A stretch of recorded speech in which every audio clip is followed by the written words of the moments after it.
നിലമ്പൂരിൽ വോട്ടെടുപ്പ് ആരംഭിക്കാൻ ഇനി 10 മിനിറ്റ് മാത്രമേ ഉള്ളൂ. കൃത്യം 7 മണിക്ക് ബൂത്തുകളിൽ പോളിംഗ് ആരംഭിക്കും. നിതിൻ അംബുജൻ ഇപ്പോൾ വിവരങ്ങളുമായി ചേരുന്നുണ്ട്. അമരമ്പലം പഞ്ചായത്തിൽ നിന്നാണ് നിതിൻ ഇപ്പോൾ വിവരങ്ങളുമായി ചേരുന്നത്. നിതിൻ, എന്തൊക്കെയാണ് അവിടെ നിന്നുള്ള വിവരങ്ങൾ? നിതിൻ.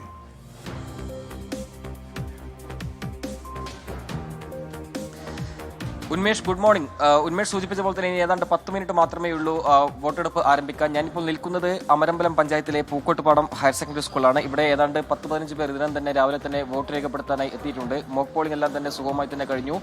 എന്തെങ്കിലും തടസ്സങ്ങളോ അല്ലെങ്കിൽ തകരാറുകളോ ഉണ്ടോ എന്നുള്ള പരിശോധന എല്ലാം പൂർത്തിയാക്കി വോട്ടെടുപ്പ് ആരംഭിക്കാനുള്ള തയ്യാറെടുപ്പിലേക്ക് തന്നെയാണ് ഇപ്പോൾ കടക്കാൻ പോകുന്നത്. ഇനി 10 മിനിറ്റ് തന്നെ വോട്ടെടുപ്പ് ആരംഭിക്കും. എന്തായാലും ഞാൻ ഈ നിൽക്കുന്ന പൂക്കോട്ടുപാടം ഹയർ സെക്കൻഡറി സ്കൂളിൽ രാവിലെ ഏതാണ്ട് 6 മണിക്ക് തന്നെ വോട്ട് രേഖപ്പെടുത്താനായി ഇവിടെ ആളുകൾ എത്തിയിരുന്നു. രാവിലെ 6 മണിക്ക് ഒരു ചേച്ചി ഇപ്പോൾ ഉണ്ട്. രാവിലെ തന്നെ എത്തി അല്ലേ? വലിയ ആവശ്യത്തോടെയാണ് വോട്ടെടുക്കാൻ വന്നത്? അതെ, രാവിലെ തന്നെ എത്തി. 9 മണിയാകുമ്പോഴത്തേക്കിന് വേറെ ആവശ്യമുണ്ട്, അപ്പം അതിന് പോകാൻ വേണ്ടിയിട്ട് രാവിലെ തന്നെ എത്തി. തന്നെയാണോ വീട്? കുറച്ച് അങ്ങോട്ട് പോകണം. പായമ്പാട സ്കൂളിൻ്റെ താഴെ ഭാഗത്തായിട്ടാണ്. ഈ വോട്ട് രേഖപ്പെടുത്തിയ ശേഷം ജോലിക്ക് പോകണം അല്ലേ? എന്താ ജോലി? തൊഴിലുറപ്പ്. തൊഴിലാളി സ്ത്രീയാണ്. അങ്ങനെ രാവിലെ തന്നെ വോട്ട് രേഖപ്പെടുത്തി അങ്ങനെ ജോലിക്ക് പോകാനുള്ളൊരു തയ്യാറെടുപ്പ് തന്നെയാണ് വന്നിരിക്കുന്നത്. നിരവധി ആളുകൾ ഇവിടെ രാവിലെ വോട്ട് രേഖപ്പെടുത്താൻ എത്തിയിട്ടുണ്ട്. വലിയ ആവേശമാണോ? നല്ല ആവേശത്തിലാണ്.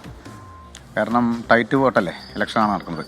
അപ്പോൾ നേരത്തെ വന്ന് ചെയ്തു അവനവൻ്റെ ജോലിക്ക് പോകാൻ വേണ്ടിയിട്ടാണ് ഇപ്പോൾ ഇത്രയും പേര് ഇവിടെ എത്തിയിട്ടുള്ളത്.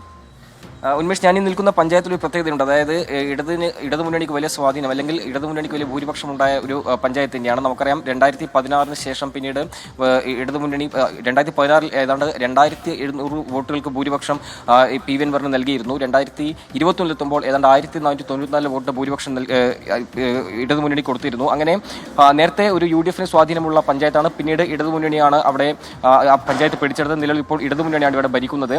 സ്വാഭാവികമായിട്ടും ആ ഒരു സാഹചര്യത്തിൽ PV അൻവറിന് പോയ വോട്ടുകൾ ഇത്തവണ അത് ഇടതുമുന്നണി തന്നെ ലഭിക്കുമോ, അതല്ല വീണ്ടും PV അൻവറിന് പോകുമോ തുടങ്ങിയ രാഷ്ട്രീയ ചോദ്യങ്ങളെല്ലാം ഉയർന്ന ഒരു പഞ്ചായത്ത് കൂടിയാണ്. അതുകൊണ്ട് തന്നെ അമരമ്പലം പഞ്ചായത്തിലെ വോട്ട് ഇടതുമുന്നണി സംബന്ധിച്ചാണെങ്കിൽ ഏറെ നിർണായകമാണ്. അവർ വലിയ പ്രതീക്ഷ വയ്ക്കുന്ന ഒരു പഞ്ചായത്ത് കൂടിയാണ്.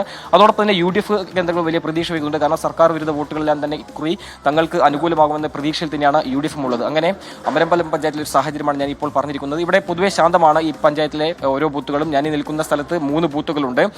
അതേസമയം തന്നെ ഈ അമരമ്പലം പഞ്ചായത്തിലെ ഒരു ബൂത്തിൽ മാത്രമാണ് അല്പമെങ്കിലും ഒരു ആശങ്ക നിലനിൽക്കുന്നത്. വനാതിർത്തിയോട് ചേർന്ന ബൂത്താണ്. പുഞ്ച എന്ന സ്ഥലത്താണ് ബൂത്ത്. അവിടെ അല്പം ഒരു സുരക്ഷ കൂടുതൽ, കാരണം മാവോയിസ്റ്റ് സ്വാധീനമുള്ള മേഖല കൂടിയാണ് അതുകൊണ്ട് തന്നെ അവിടെ സുരക്ഷ കൂടുതൽ ഏർപ്പെടുത്തിയിട്ടുണ്ട്. മറ്റു സാഹചര്യം പരിശോധിച്ചാൽ എല്ലാം സ്ഥിതിഗതികൾ ശാന്തമാണ്. അല്പസമയത്തിന് തന്നെ വോട്ടെടുപ്പ് ആരംഭിക്കും. ഉന്മേഷ്. നിതിൻ അംബുജനാണ് വിശദാംശങ്ങളുമായി ചേർന്നത്.